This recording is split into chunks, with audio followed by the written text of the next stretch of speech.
Hello, comic book guys and gals, and welcome to Comic Mag Musings Live. I am your host, Bill Miller. Alex, good to see you here in the chat. Thank you for stopping by, brother. I appreciate that. Today we're going to do a 50-cent haul, and then I've got 4 unboxings that we're going to do, each one containing, I believe, 1 raw comic book. Before that, I just want to get to a PSA announcement for comic book content creators, YouTube creators in general, but my specific concern is around comic book creators.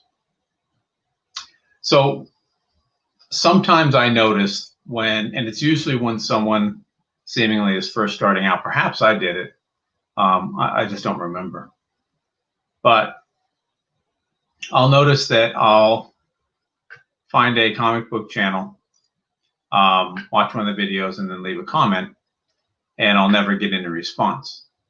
And sometimes I'll see comments on that page, and it's seemingly no one has gotten a response.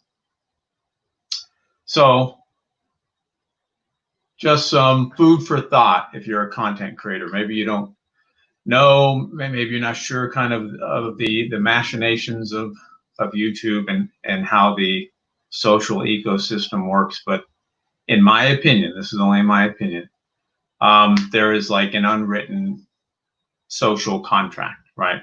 So generally, as far as I'm concerned, and the way I try to do things, if someone takes the time to leave a comment, then I feel an obligation to at least acknowledge their comment. Hey, James, good to see you, sir. Thanks for stopping by. So not an obligation as in, oh, it's another thing I have to do, but to me, that's the whole joy of sharing on YouTube, is the interaction with other collectors. So subscriptions are nice, but I prize comments. When people leave comments, that's how you get to know people. That's how you get to share ideas back and forth. And that's what this platform, to me, right? That's the value of this platform, is being able to share stories, ideas, suggestions with one another, glean points from other people. And one of the main ways you can do that is either through a live chat or through comments. And so comments to me are extremely important. And I'll always try to, at the very least, acknowledge them. I'll almost always reply unless I just have nothing to say and I don't want to just send a scripted answer. It needs to be either well thought out or from the heart type thing. But I think one time, maybe kind of as I was navigating things, I realized that YouTube wasn't always showing me comments. So I had I looked for them in different ways, either from the phone or on the computer. And oftentimes, even now, YouTube won't show me that I have follow-up comments. So every now and then I'll go through all the comments to look and make sure that if someone responded to my comment, that it's not one that I missed, and then I get an opportunity to respond to them. Because that can be disheartening, right? You're taking your time out of your day, your busy day, to make a comment for this creator and others to be able to read, and to not have that acknowledged, I think, is a misstep. The only ones that I generally won't respond to are the ones that are like clearly from YouTube bots.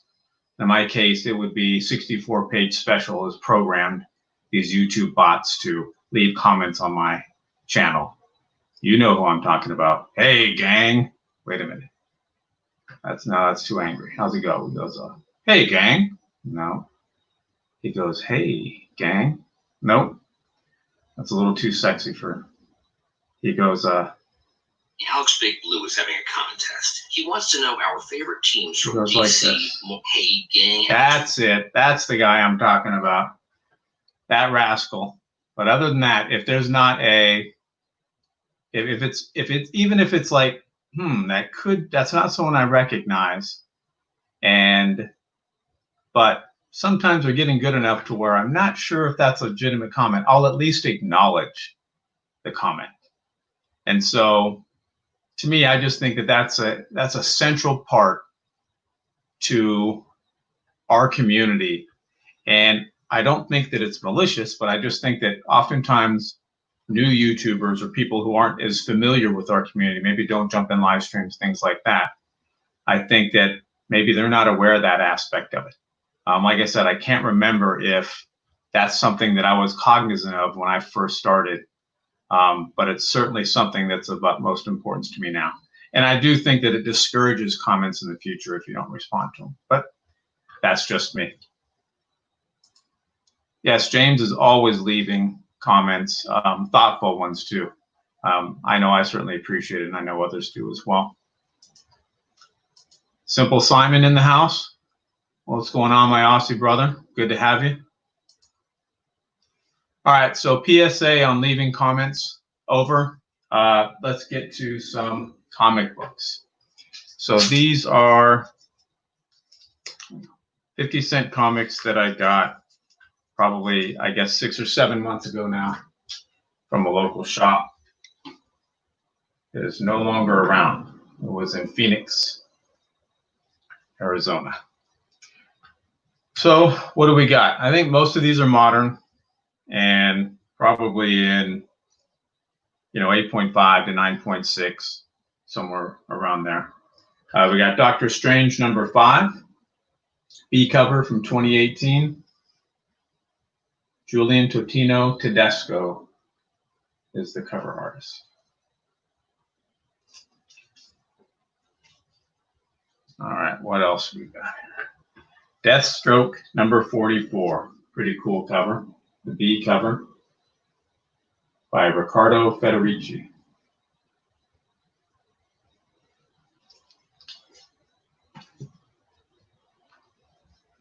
The New 52, GI Combat #1, the A cover from 2012 by Brett Booth, featuring the war that time forgot. There's a Showcase Presents trade paperback that I read that I have. That's all the war that time forgot stories in it. It's pretty good. It's good as far as, it's good as long as you keep in mind that it's a 1960s through 70s, in that case, DC stories, right? So adjust your expectations, and I think that it can be enjoyable. Cosmic Ghost Rider Destroys Marvel History #4, the B cover by Daniel Warren Johnson.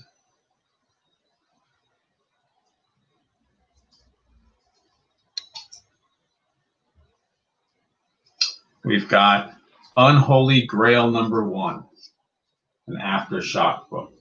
This is the B cover by Francesco Francavilla.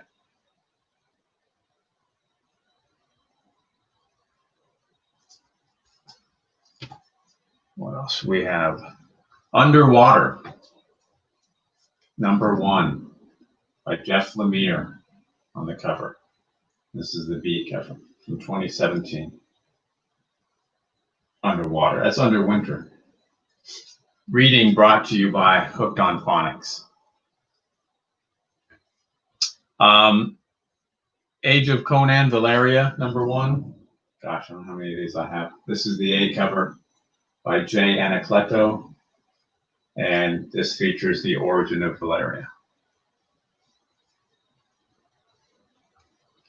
We've got Absolute Carnage #5. The A cover. This features the death of Carnage and Null escapes from Clintar.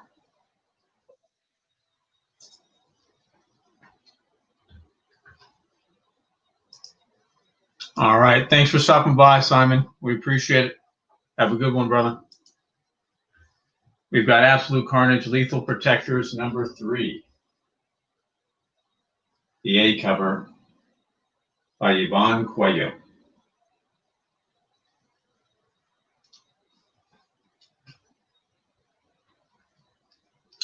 Absolute Carnage Avengers, #1.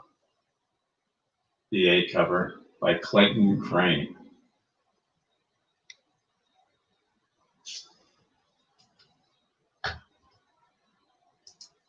Hey, good on you, Alex. Clearly, I didn't have it. Otherwise, I'd be a little bit better at reading. Absolute Carnage versus Deadpool, #1. The H cover. Geez, how many covers did they have? This is the 3rd printing, and the cover is by Marcelo Ferreira.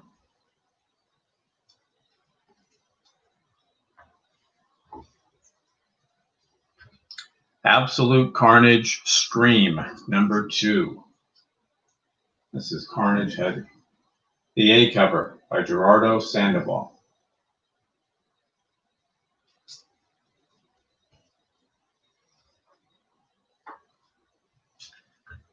And Absolute Carnage Scream 5. This is the action figure variant cover. It's the E cover by John Tyler Christopher, and this features the death of Carnage. All right, so that is our 50-cent haul, and I'll do a quick recap at the end, but thank you, sir. Let's break into some of these boxes. So here's one we've got, and I have zero idea what's in any of these. Some of them I've probably had for several months.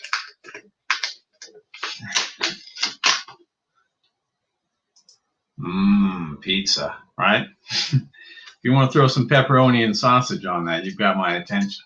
All right, so we've got cardboard, which is nice, within the package. Now,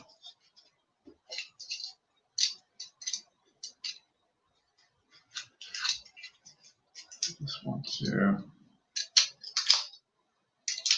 get this without cutting into the book. That would be nice.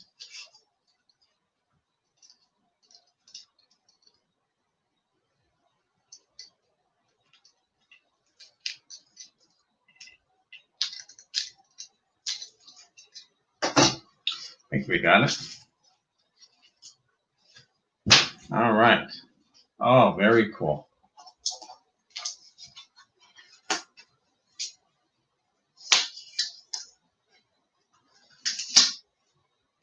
All right.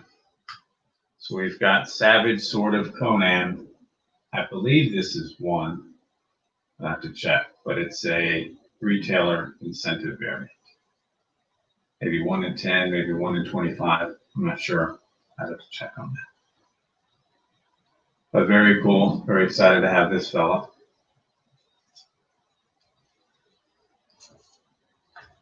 All right. What else do we have? Something from Electronic Bay. Let's open this bad boy up.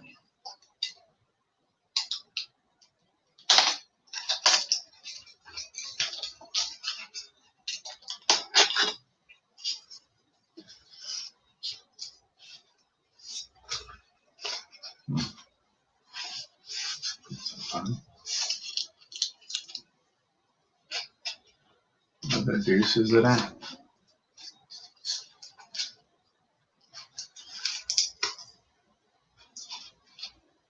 Weird how this is.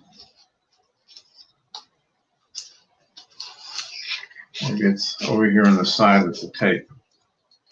Yeah, that's where it is.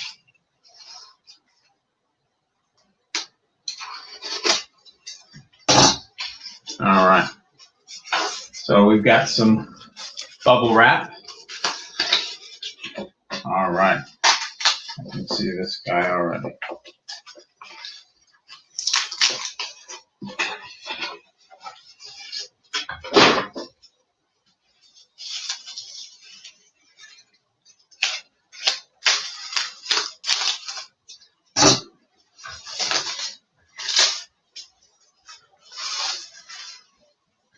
Well, a good packing job, that's for sure. And there we are. So this is Conan the Barbarian, the Zaffino variant.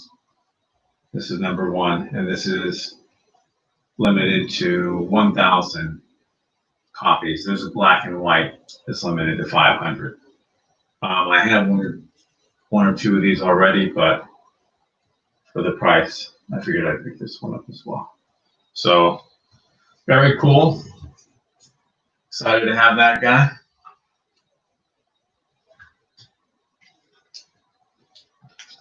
Now we've got this rascal. Let's see what's in here.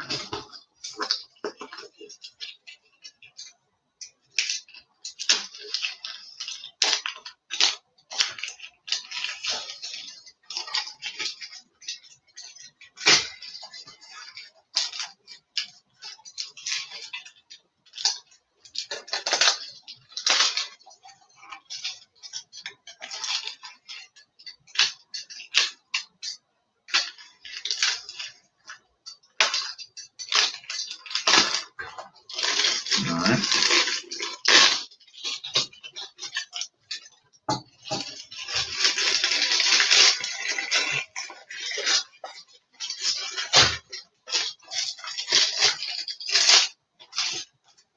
Okay, got this bag and then the box within it. Gemini.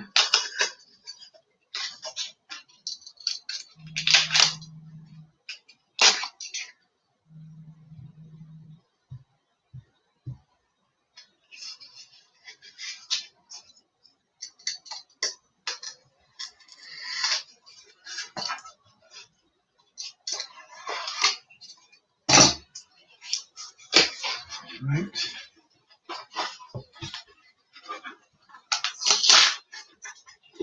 Again, bubble wrap. All right. Looks like we got a little excited with this. And don't you know it, it's another one. So again, Conan the Barbarian number 1, the 2018. Hey, Gray Man, thanks for stopping by. Appreciate it. The 1 in 1,000 Zaffino variant cover. Easily my favorite modern Conan cover. Well, that, probably the black and white version of that one would be my favorite. The Finch, I think that's a Savage Sword, but the Finch, David Finch Virgin cover might be one of my favorite. I did. That's probably my 4th, I'd say, but the 2nd that I unboxed here. And I will do a quick recap of everything. But this is the 4th and last box. Do not bend or crush. And thankfully, they did neither. So let's see what we got in this rascal.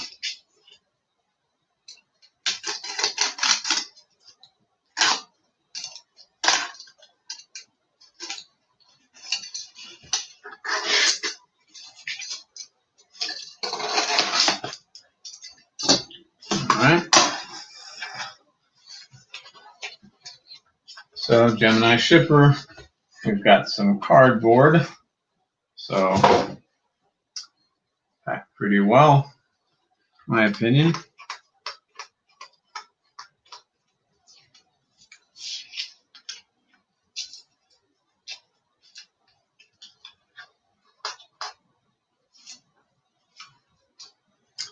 All right.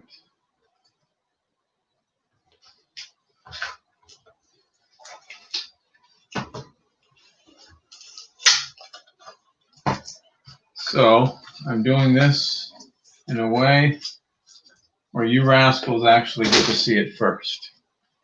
So what do we got? Oh, okay, cool. This is the B cover of Deadly Class #1.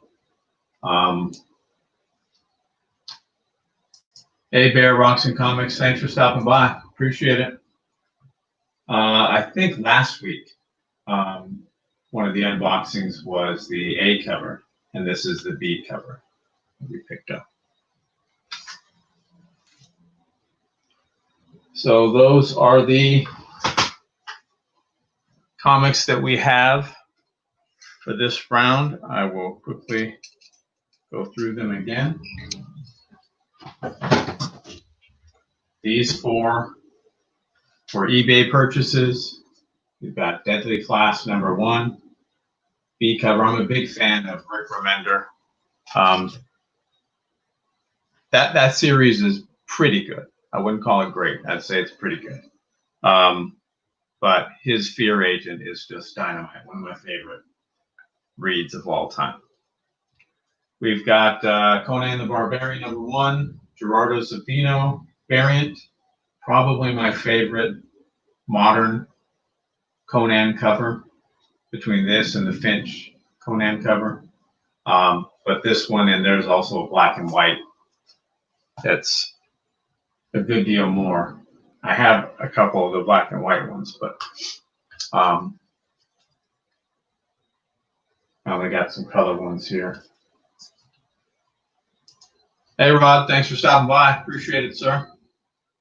So I got two of those from two different sellers. They're both pretty good purchases on eBay. And then I'll have to check this out. This is a Savage sword. I think it's a retailer incentive. I don't know what ratio. Maybe 1:10, 1:25. But it's pretty cool, and I picked up this one as well. And then we got some 50-cent comics that I got from a shop maybe a half a year ago, maybe 7 months ago. We got Absolute Carnage #5, the action figure variant. Absolute Carnage Screen #2. Absolute Carnage versus Deadpool #1. H cover, so that's the third printing of that guy. Absolute Carnage Avengers #1. Clayton Crane cover. Absolute Carnage Lethal Protectors #3. Absolute Carnage #5.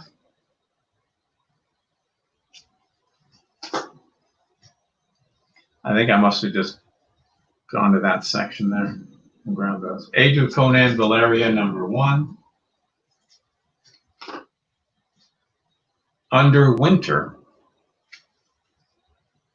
#1. Jeff Lemire. Well, you can tell his art from a mile away, can't you? Sweet Tooth was a really good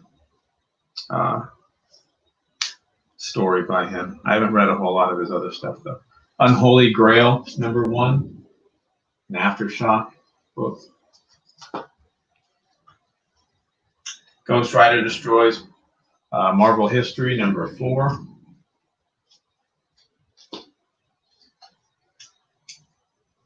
An oldie, in the sense that it's from the New 52, GI Combat #1. I don't know how much of a goodie, but an oldie compared to the rest of these. Deathstroke #44. Just a cool cover, I think. And Doctor Strange #5. It's pretty cool. Doctor Strange, this is the newest iteration of the title, and it ended at 20. And it was pretty good. But one of the covers for #20, I think it's the B cover, maybe the C cover, is one by Peach Momoko. And it's one of the Immortal variants. And I posted it, I think, maybe a week or two back on Instagram. And Peach Momoko liked it. So I thought that was pretty cool. But that's it. That is our haul. Yeah. I haven't read that particular iteration, but I have a Showcase Presents War the Time Forgot trade paperback. That is nothing but Silver Age War the Time Forgot stories, and it's pretty good. I think as long as you're cognizant of when it was produced and your expectations are adjusted accordingly, I think it's a good read. I have not read the new 52 version though, but I enjoyed the trade. There was only one for that particular section of that title. I think there was also, and DC did that with a couple of theirs, where they would take characters or character sets within titles and create their own trade for Showcase Presents. They did that with the Haunted Tank, which is GI Combat 2, I think. Enemy Ace, I think, is GI Combat. They did that as well.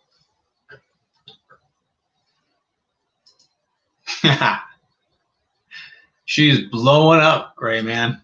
She is a big-time cover artist, and I think that I think some of her covers go for quite a bit. Not necessarily because she did the art for them, but because she's featured on covers that are like 1 in 50 or 1 in 100 retailer incentives. All right, well, that is the haul that I had for today. I appreciate you guys showing up. Thank you so much. And remember, we're taking over the world one comic book at a time. Thanks, gang.